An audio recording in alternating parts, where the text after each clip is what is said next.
زمونگا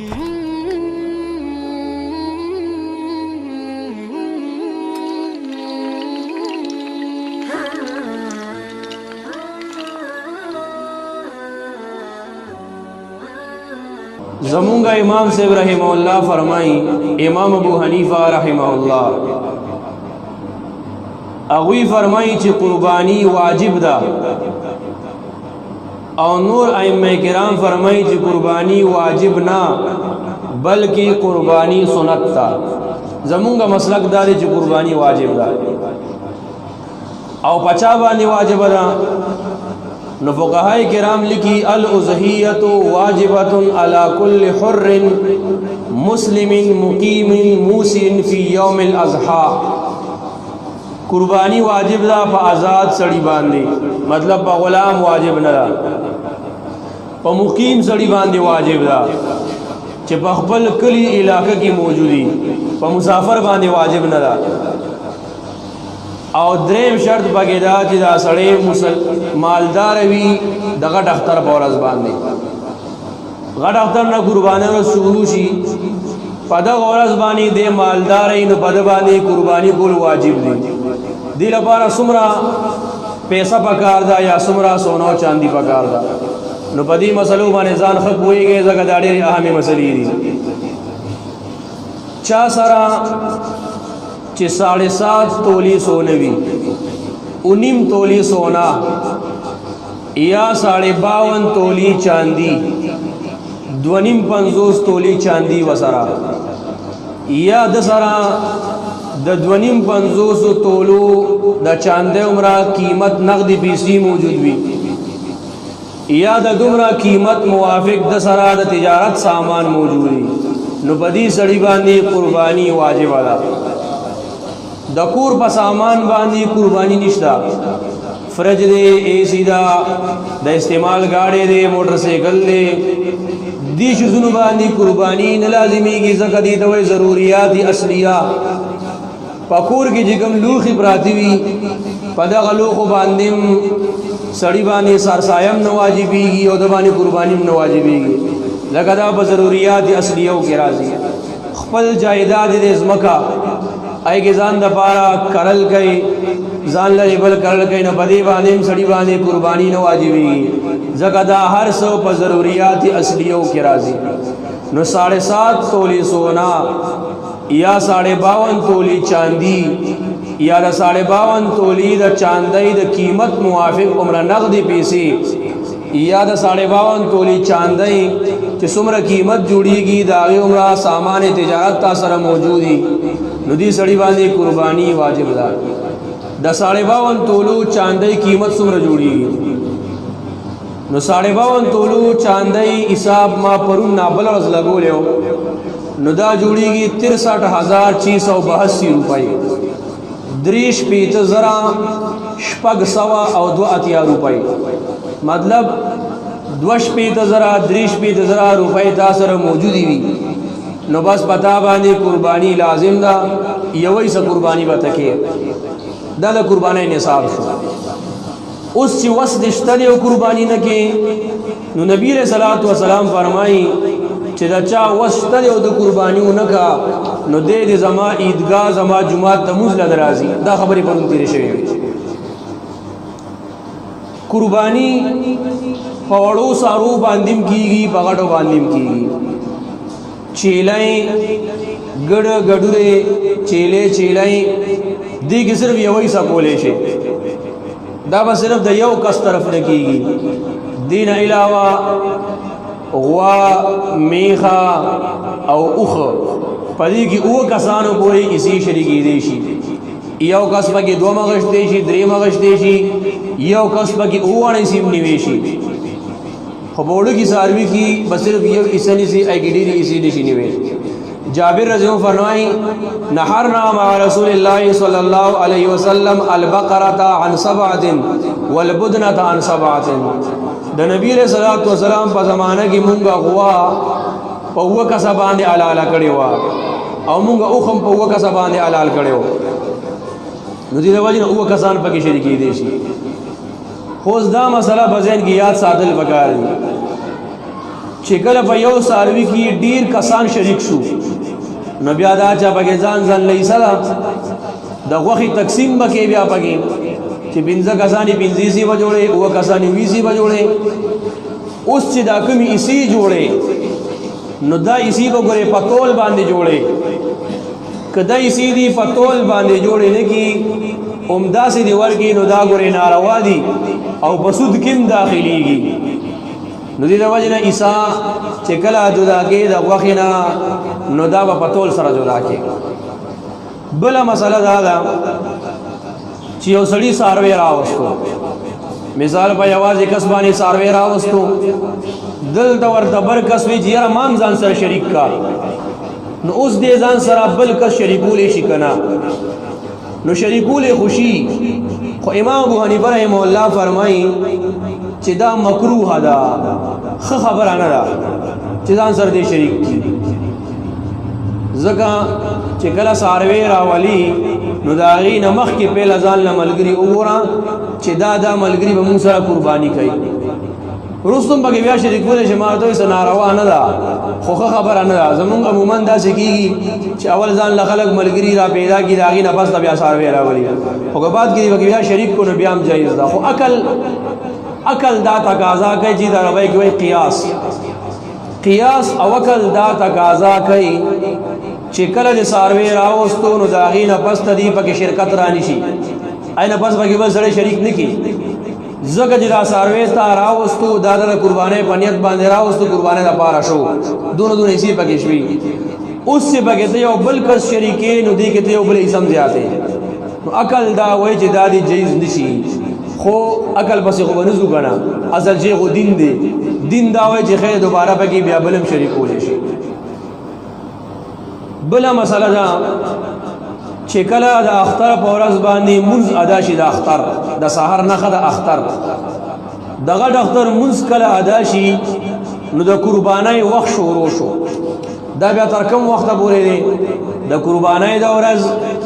ورپسې سبا د میلی ورځ او بیا ورپسې دریم ورځ د دریم ورځې دی ماخام پوری قربانی جایز ده بهتر دا سره پهله ورځ باندې وکي په پهله ور ډیر ثواب دی په دویم ورځ باندې بیا هغه نه کم ثواب دی او په دریم باندې بیا هغه نه کم ثواب دی د قربانی ثواب بدل د یو شان ملاويږي اگر افضلیت ثواب بارے خبره ده نو پکار سره پهله ورځ باندې وکي خو کچا د اختر د مون مخ کی قربانی وکا او دې پداسې ځای کې چلته د اختر موزونه کېدل لکه زمونږ د علاقې نو د قربانی نه د شوی د آیات ساتي دې به دوباره بل قربانی کوي نبی علیہ الصلوۃ والسلام فرمائی من ذبح قبل الصلاة فليعد ذبیحته چاچی د منځ نمخ کی قربانیو کا دې اوس خپل قربانی دوباره راګرځي ومن ذبح بعد الصلاة او چاچی د منځ پس قربانیو کا فقط تم نسکه واصاب سنت المسلمین د قربانی مکمل شو او د مسلمانانو هغه سنت طریقې ته ورسېدو او یو بل حدیث مبارک کې راځي نبی اسلام فرمایي ان اول نسکنا فی هذا اليوم الصلاه ثم الاضحيه د غټ اختر ورځ باندې زمونږ ټول نه پیله کار سره د اختر منځ او بیا دویم کار زمونږ قربانی کول دي نو قربانی به د اختر منځ نه پس کې او بیا دوه ځل پسې کولې شي کسو د اختر په دې ورځ باندې پښپو کی قربانی کوي د اختر د منځ ادا شو د اختر په ورځ باندې او د ورځې د قربانیو کې شپې قرباني کوي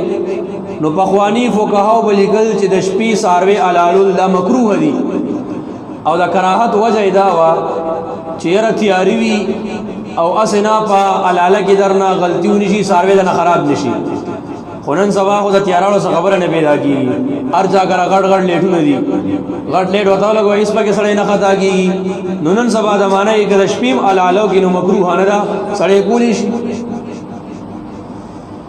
بل دا خبره پرون شي و ان نزدا کوي چې د اختر په دې ورځو کې د قربانۍ نه لوی عمل بل نشتا څومره ثواب دی په قربانۍ ملاويږي دومره بل ثواب نه ملاويږي پرون دا خبره شو نن دلایل ووري چې بیا سبا د قادیانی غو نه بدبخت انسان د تبړ کی وسوسه درجه دا ورته بیا وایا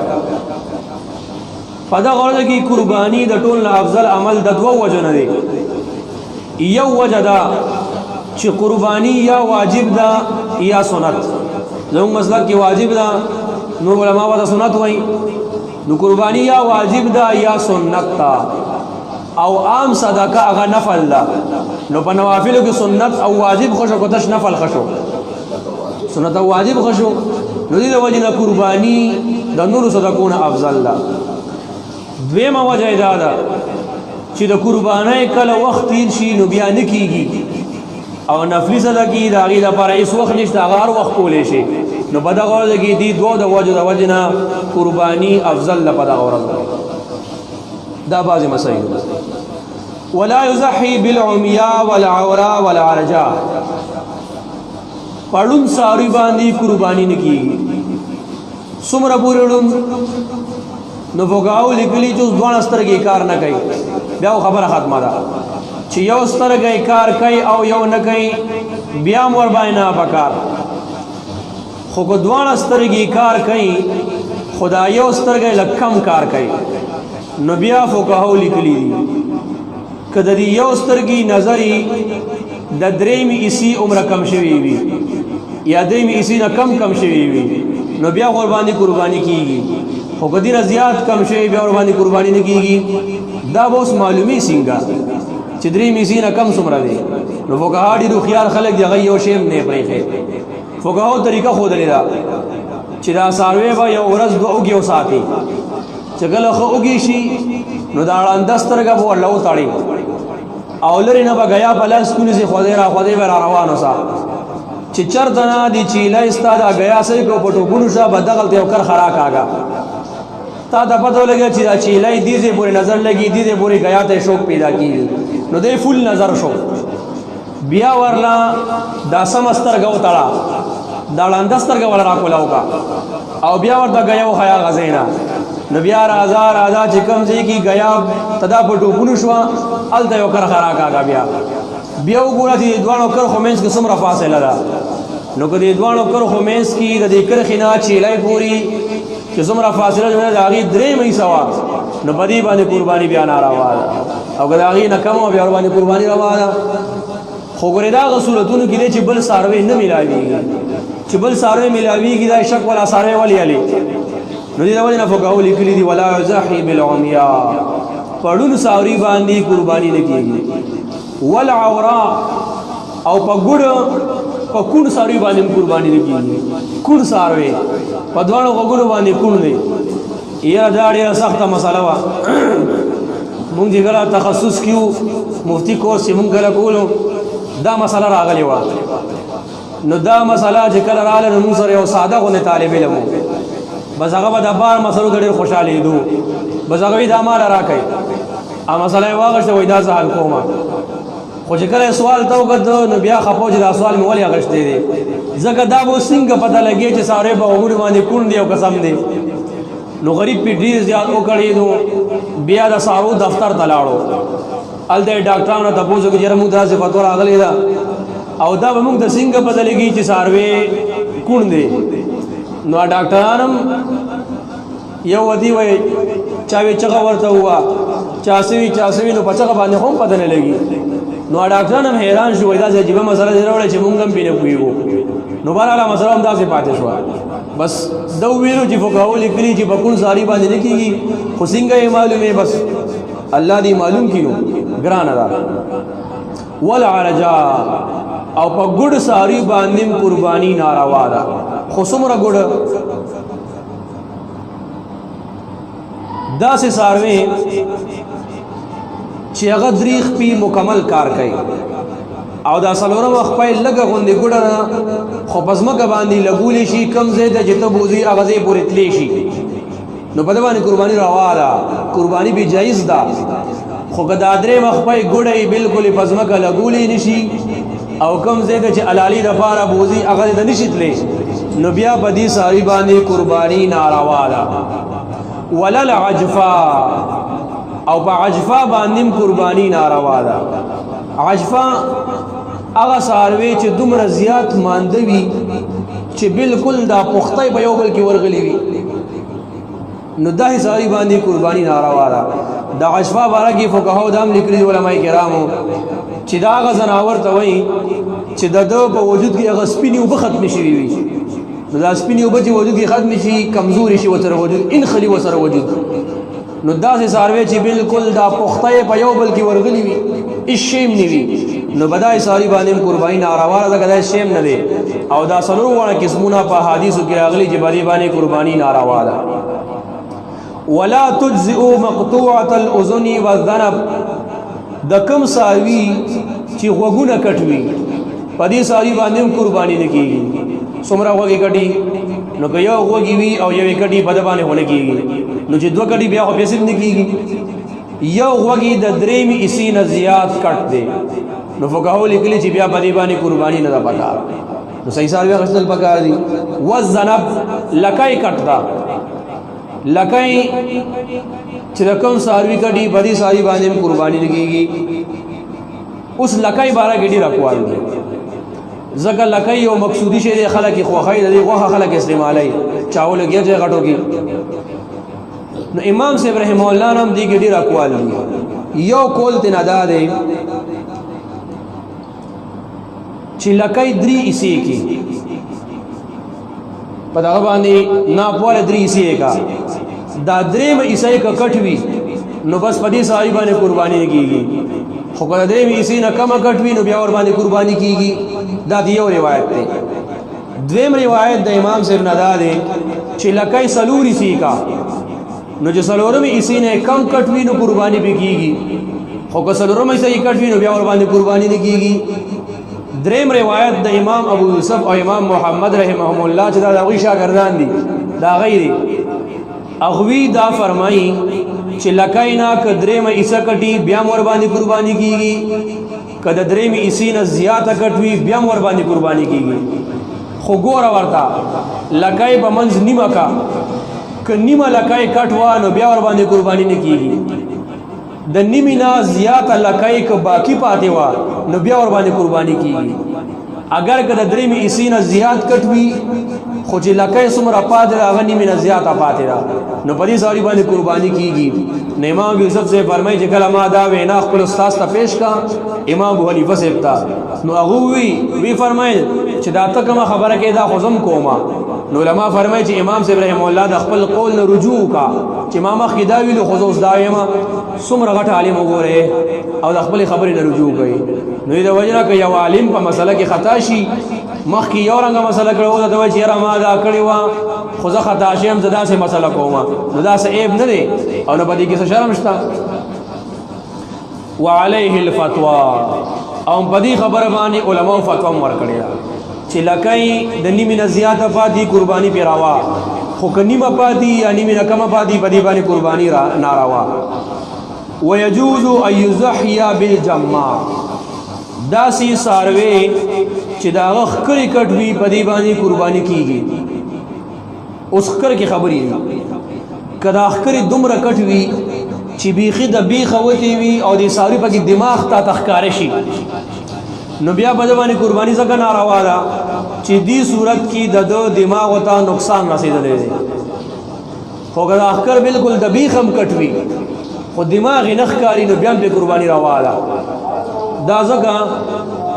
چې ښکر ته څه حیثیت نه دی حاصل اس مقصد هم نه دی بعضې ځناور داسې دي چې د هغې ښکر نشته قرباني ورباندې کېږي لکه اوښه د اوښو ښکر نشته بیا هم ورباندې قرباني کېږي نو دې وجه نه ښکر کې ما دي نو قرباني ورباندې کېږي والصولا او لیونې څاروی قرآن څاروی ټوپونه وایي منډې وایي په ده باندې هم قرباني کېږي خو لیوني پورې خبره ده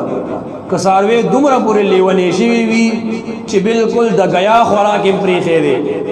نو بیا پوه شه چې دا لیونتوب بالکل د ده غوښې او وینې ته ورکو شوی دی دې صورت کې پرې قرباني ناروا ده خو که داسې لیونې وي چې قرآن دی خو ګیا او خوراک برابر کوي نو بیا ورباندې قرباني روا ده والجربا او په خارښتي ځناور باندې هم قرباني روا ده خو دې کې هم شرایط دي څاروي ته به ګورې که مانده څاروی دی او په ده باندې خارښ دی نو بیا ورباندې قرباني نه کېږي ځکه دې صورت کې دا خارښ صرف په سرمنه کې نه دی د ده غوښې ته هم خارښ کو شوی دی ځکه د مانده څاروي سرمنه نری وي خو که دا څاروی غټ وي سرب وي او لیونی وي خارختی وي نو دې صورت کې بد باندې قرباني روا ده ځکه د سرمنه ډبله ده غوښې ته د لیونتوب نه دی ورکو شوی و اما الحتما د کم څاروي چې غاښونه مات وي نو دې کې تفصیل دی که د څاروي غاښونه داسې ماتي چې ګیا پې نشي خوړی تشې الواګانې او ناششتي پې خورې نو بیا خو بد باندې قرباني نه کېږي خو که دومره وي چې غاښونه یې مات دي خو څه لږ ډېر غاښونه شته علماء لیکي چې اکثر غاښونه شته یا دومره غاښونه شته چې په دې باندې ګیا خوراک وغیره خوړی شي نو بیا ور باندې قرباني جایز ده والسکا او هغه څاروی چې د هغه غاښونه نشته غوږونه یې نشته دی هغه څاروی چې د هغه غوږونه نشته دی پیدایشي نو چې د کوم څاروي غوږونه کټي په هغه باندې نه کېږي نو چې پیدایشي غوږونه نشته دی په هغه باندې خامخا نه کېږي خدا اعلی نه کېږي خو بیا خبره ده چې بوچي غوږونه یې نسلیږي نه خو باندې کېږي دا خو هغه ځناور چې غوږونه والا ځناور یې غوږونه یې کټي پیدایشي نو بیا پې نه کېږي لکه عام میخه غوا ده زمونږ د علاقو غوږونه نشته بیا پې نه کېږي خدا ایبونه اله معتبر دي چې کله ته څاروی اخلي څاروی دې واغشتو دا ایبونه پکې موجودونه بیا پې نه کېږي خو که څاروی دې ټیک ټاک واغشتو او کله دې قرباني کولو نو دغه وخت کې پکې ایبونه پیدا شو څاروی دې راغورځولو په خطا کې په چاړه د هغه د غوږو لګېدو کټ شو بس خیر دې قرباني پې کېږي څاروی دې راغورځولو خپای ماته شوه خیر دې قرباني وباندې کېږي څاروی دې راغورځولو په غوږ کې ولا چاړو ولا کون شو بیا هم پې قرباني کېږي دا عیبونه اله معتبر دي د دې عیبونو موجودګۍ کې به اله څاروي باندې قرباني نه کېږي چې کله څاروی ته اخلي او دا عیبونه پکې موجود دي چې دې واغشتو را دې وستو او قرباني دې بوت بیا پکې عیب پیدا شو نو بیا اس خبره نه بیا ور باندې قرباني کېږي خو دې کې لږ غوندې تفصیل دی غریب او مالداره په قربانۍ کې لږ تفصیل دی علماء لیکلي دي غریب سړي باندې چې پچا باندې قرباني واجب ني 7.5 تولې سونا 52 تولې چاندي یا 63,000 روپۍ سره نشته دی او دونه سامان تجارت مو سره نشته نو بدی سړي باندې قرباني واجب نه ده خو کده د قربانۍ لپاره څاروی راوستو نو بدی غریب سړي باندې اوس عمدک کا څاروی قرباني کول ضروری ده دا بدلول نشي خو که مالدار سړی دغه باندې قرباني واجب ده او اگر څاروی راوستو او بیا څاروی بدلای یا خرڅای بلې ځاغي تفصیل ان شاء الله سبا راشي نو بدلول شي خرڅول شي خو غریب نشي خرڅول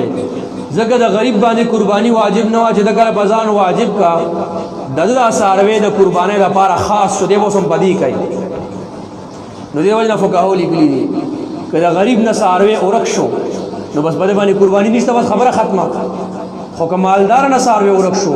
نو دی بل راولي ځکه د باندې قرباني واجب ده لا خو سره مال شته اوس د غریب سړي نه څاروی اورک شو دی نه کلارېدو بل یې راوستو چې نه دا خو به خامخا کومه او بیا د اورک شوی څاروی را پیدا شو نو دی به دواړه قرباني کوي ځکه ما ته وایي د څاروی په راوستو سره خاص شوی و نو هغه هم خاص شوی و د بل هم په ځان خاص کو دی به دا دواړه قرباني کوي او که د مالدار سړي څاروی روک شوی و د بل راوستو او بیا دا روک شوی هم را پیدا شو نو یو دی قرباني کی او بل دی واپس کی دا ځکه خلک وایي کوي چې غریب تباه دی نو سره د باندې واجب نه ولې بازار باندې واجب کی دا بعضې مسلې د قربانۍ سبا له ان شاء الله نو تفصیل راځي